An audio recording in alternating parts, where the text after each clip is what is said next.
اللہ دنیا میں اوقات بیان کر رہا ہے، جو قسمیں اٹھا کے کہہ رہے ہیں نا جی ہم نے کوئی کیا نہیں، اللہ کہہ رہا ہے وَمِنْهُمْ مَن يَسْتَمِعُ إِلَيْكَ، ان میں سے کچھ آپ کی طرف کان لگاتے تھے، کچھ آپ کی طرف کان مَن يَسْتَمِعُ إِلَيْكَ کہ سنیں آخر حضور کیا کہتے ہیں۔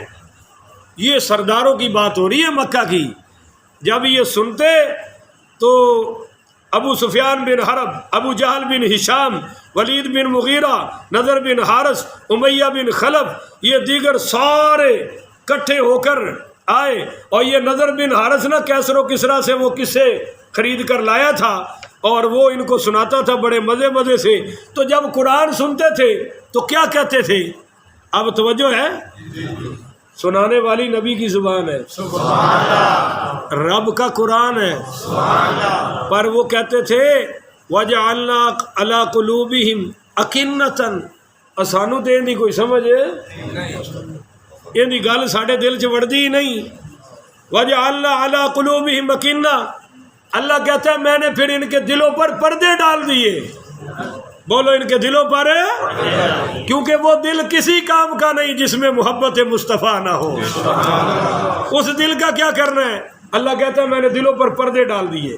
یہ کلام تو سنتے تھے اور سن کے کیا کہتے تھے آگے بتاتا ہوں، پر اللہ پہلے ان کی کیفیت بیان کر رہا ہے کہ میں نے دلوں پر پردے ڈال دیے، أَن يَفْقَهُوهُ وَفِي آذَانِهِمْ وَقْرًا، اور ان کے کانوں میں میں نے ڈانٹ ڈال دیے، کان بھی بند، بولو کان بھی اور دل بھی سمجھنے سے۔ وَإِن يَرَوْا كُلَّ آيَاتٍ لَّا يُؤْمِنُوا بِهَا، میرے محبوب اب اگر یہ تیری ساری نشانیاں دیکھ لیں پھر بھی ایمان نہیں لائیں گے، بولو پھر بھی وہ ایمان نہیں لائیں گے۔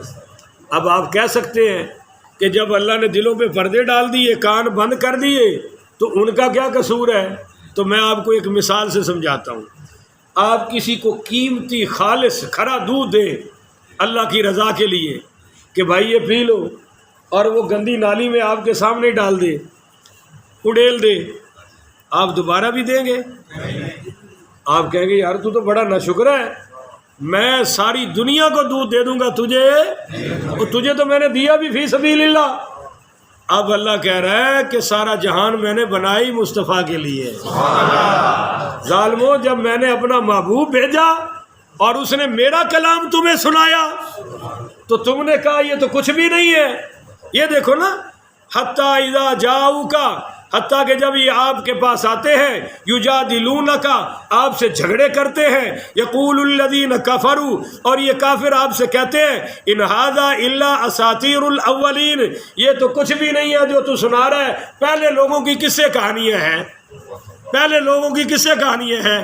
اب آپ کو بات سمجھ آئی؟ اگر دل صاف نہ ہو تو نبی کی زبان بھی اثر نہیں کرتی، نہیں سمجھے ہو؟ نبی کی زبان ہے، رب کا قرآن ہے، پر دل صاف ہے تو پھر اثر بھی۔ اب آپ کہتے ہیں نا تو مسجد میں بھی جاتا ہے، تو نماز بھی پڑھتا ہے، کردار تیرا یہ ہے، اور جب دل صاف نہ ہو تو نماز کی کر دیے۔ او بھائی جب دل ہی صاف نہیں تو داڑھی کیا کرے گی، پگڑی کیا کرے گی، مکے میں جانا کیا کرے گا، مدینے میں جانا کیا کرے گا؟ اور اگر دل صاف ہو جائے تو رب کعبہ کی قسم یہی حج اکبر ہے۔ شیخ مجدد الوصانی نے فرمایا اگر تم مکے مدینے سے ہو آئے اور تیرا دل صاف نہ ہو تو کوئی فائدہ نہیں، اور اگر خدا نہ خواستہ تو مکہ مدینہ نہ بھی جا سکے، صرف دل صاف کر دے، کیونکہ رب کا خود اعلان ہے اے میرے بندے نہ میں زمین میں سماتا ہوں نہ میں آسمانوں میں آتا ہوں، میں جب بھی آتا ہوں تیرے صاف ستھرے دل میں آتا ہوں۔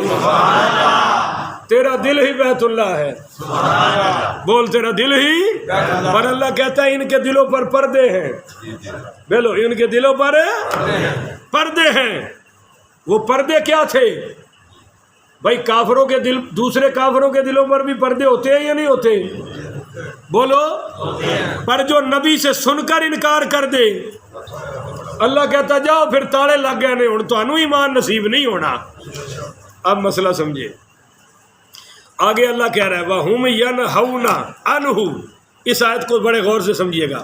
وَهُمْ يَنْهَوْنَ عَنْهُ، یہ لوگوں کو آپ سے روکتے ہیں، لوگوں کو آپ سے وَيَنْأَوْنَ عَنْهُ، اور خود بھی آپ سے رکتے ہیں، خود بھی آپ سے، لوگوں کو کہتے ہیں اس سے دور رہو اور خود بھی اس سے دور ہے.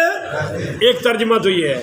اب دوسرا سمجھیے، یہ آیت تمام مفسرین نے لکھا ہے کہ ابو طالب کے حق میں نازل ہوئی ہے. بولو کس کے بارے میں؟ حضور کے چچا کے بارے میں. وَهُمْ يَنْهَوْنَ عَنْهُ، وہ کافروں کو روکتا تھا، خبردار میرے بھتیجے کے قریب نہیں آنا، میرے بھتیجے کے قریب یعنی خبردار کسی نے ظلم سے قریب آئی یا زیادتی کی بری نیت سے میرے بھتیجے کے قریب ہے. پر وَيَنْأَوْنَ عَنْهُ، خود بھی کلمے سے دور رہتا تھا، خود بھی نبوت اور رسالت سے دور رہتا تھا. میرے نبی کریم پڑھیے صلی اللہ علیہ وآلہ وسلم نے بڑی کوشش کی، یہاں تک کیا. اب توجہ، ساری عمر ابو طالب نے حضور کا ساتھ دیا، ساری عمر حضور کا دفاع کیا، ساری عمر حضور کے ساتھ رہا، پر گناہ بھی وہ کیا جس کی معافی کوئی نہیں. کہ حضور فرما رہے ہیں میرے کان میں ہی پڑھ دے میں تیری بخشش کروا دوں گا. اب جب نبی کہے اور پھر بھی نہیں پڑھا، پھر بھی تو حضور کا دل تو پھر دکھا کہ نہیں دکھا. اس پر حضرات یہ آیت آ رہی ہے وَهُمْ يَنْهَوْنَ عَنْهُ وَيَنْأَوْنَ عَنْهُ، کہ وہ لوگوں کو بھی دور رکھتے ہیں اور خود بھی حضور سے. وَإِن يُهْلِكُونَ إِلَّا أَنفُسَهُمْ، یہ خود اپنے آپ کو ہلاکت میں ڈال رہے ہیں. وَمَا يَشْعُرُونَ، مگر ان کو اس بات کا شعور ہے. اس میں وہ بھی آ گئے یا نہیں آ گئے کہ جو ماشاءاللہ سارا دن کہتے ہیں نماز پڑھو پڑھو پڑھو، داڑیاں بھی رکھیاں نے، پگڑیاں بھی بنیاں نے، امام بھی نے، خطیب بھی نے، پر خود دین تے عمل ہے، خود دین تے عمل ہے. ممبراں دے کھورو پڑھ چھڈے نے پر اپنی واری ہر شے بلائی بیٹھے نے. میرے نبی کریم پڑھیے صلی اللہ علیہ وآلہ وسلم نے فرمایا کہ یہ ایک جہنم میں جماعت ایسی ہوگی جس کی آنتیں ساری نکلی پڑی ہوں گی اور وہ اپنی آنتوں کے ارد گرد ایسے چکر لگا رہے ہوں گے جیسے گدھا چکی کے ارد گرد گھومتا ہے، چکر لگاتا ہے. اللہ اکبر کبیرہ. تو اس سے پھر لوگ پوچھیں گے تو وہی نہیں جو ہمیں دین کی باتیں بتاتا تھا اور ہم تجھ سے سن کر عمل کر کے جنت میں پہنچے ہوئے ہیں، تیرے ساتھ ہی حشر کیوں ہے؟ تو وہ کہے گا بھائی میں تمہیں کہتا تھا پر خود عمل نہیں کرتا تھا. اس میں وہ بھی لوگ شامل ہیں کہ لوگوں سے کہا کرو اور خود قریب نہیں آئے. تو بھائی اصل مسئلہ یہی ہے وَإِن يُهْلِكُونَ، یہ اپنے آپ کو ہلاک کر رہے ہیں. إِلَّا أَنفُسَهُمْ، کسی اور کو ہلاک ہے. وَمَا يَشْعُرُونَ، مگر ان کو اس بات کا شعور نہیں ہے. اب یہ